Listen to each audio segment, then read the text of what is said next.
Bonjour, dans cette vidéo, on va voir comment faire des si imbriqués, c'est-à-dire un si dans lequel il y a d'autres si. Vous allez voir que ça peut devenir assez difficile à suivre. Il faut juste essayer de décortiquer un petit peu ce qu'il y a à faire. Donc ici, faire, je pense qu'il manque des lettres ici, afficher le message excellent lorsque la note est supérieure ou égale à 90. Bravo si la note est supérieure ou égale à 80. Bien si elle est supérieure à 70. Passable si elle est supérieure ou égale à 60 et échec s'il est inférieur à 60. C'est trouver la manière. Euh, on a déjà fait quelque chose de similaire avec le recherche V. Là, cette fois-ci, on va le faire avec les si imbriqués. Et je vais aller ici. Ça, je fais ici.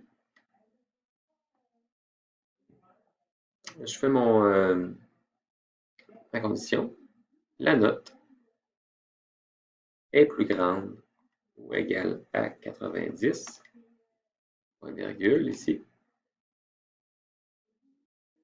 Dans ce cas-là, je vais faire si la valeur est vraie, mais j'écris excellent. Donc ça, c'est comme ce qu'on a fait jusqu'à maintenant. Le problème, souvent, si la valeur est faux. Si la valeur est faux, ça peut être un de mes autres cas.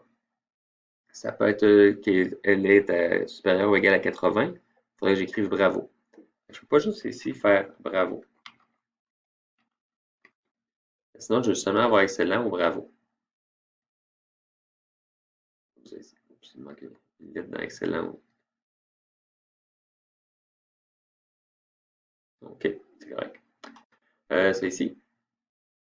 Qu'est-ce qu'il faut faire? C'est prendre ça ici, puis mettre un autre si à la place. Sinon, évalue ce que je vais te dire.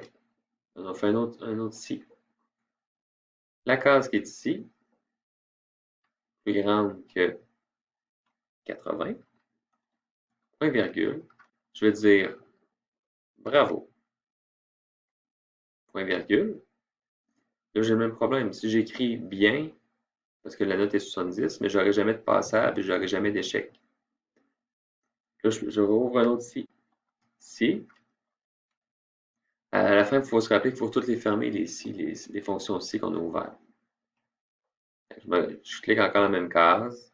Si est plus grand que 70, point virgule, je vais écrire bien. Point virgule. J'ouvre encore un si. Si est plus grand que 60, point virgule, je vais écrire passable, point virgule, et sinon, je vais écrire échec. Là, je suis rendu à la fin. Oups, là, on voit que j'ai... en fait, Excel essaie de m'aider. Il faut juste vérifier que l'aide qu'il nous donne est bonne. Je vois qu'à la fin, il me manquait comme je vous ai dit, il faut fermer toutes les fonctions que j'ai ouvertes. J'en ai ouvert 1, 2, 3, 4. Est-ce que je devrais avoir 4 parenthèses à la fin? Oui, c'est correct. Et je descends ça. Et on a ce qu'il faut. Là, vous pouvez après ça tester, voir si ça change bien. C'est correct. Vous voyez qu'il y a différentes méthodes d'arriver à la même chose.